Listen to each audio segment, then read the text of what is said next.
Moving on, East Africa was a region well represented at the African Nations Championship in Cameroon this year, with Tanzania, Uganda and Rwanda all qualifying for the showpiece. CGTN's Mohamed Abubakar caught up with one of Kenya's most successful coaches, Mohamed Kheri, in Mombasa to get his thoughts on the profile of football in the region and why Kenya is losing ground in catching up with the rest.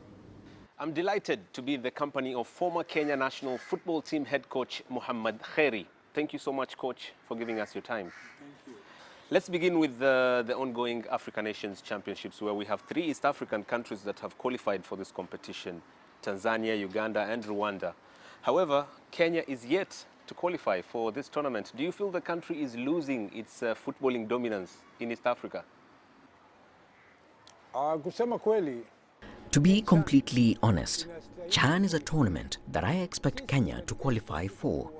In the history of East African football, Kenya was the first nation to qualify for the Africa Cup of Nations.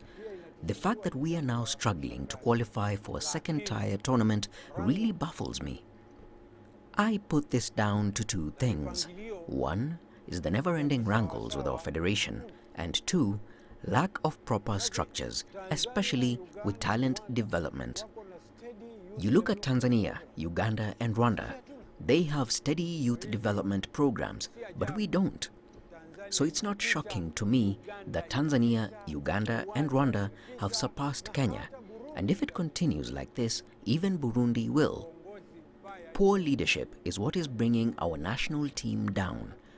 Let's just all decide to start from scratch and build our team systematically.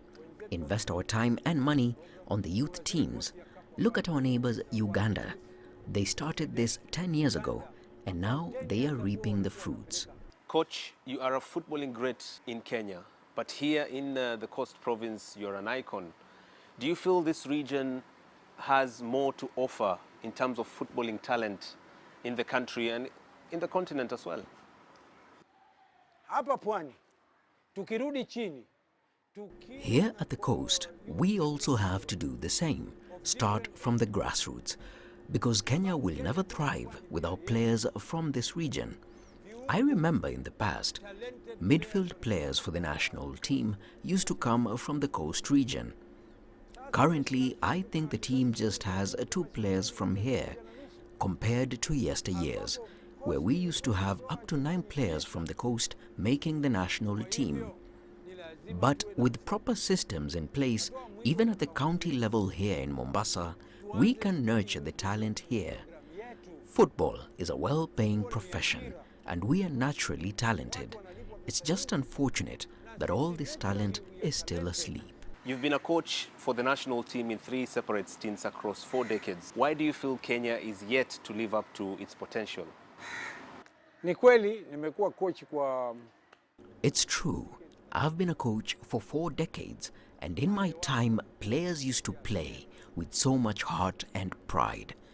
To wear the national team colors was a huge source of pride.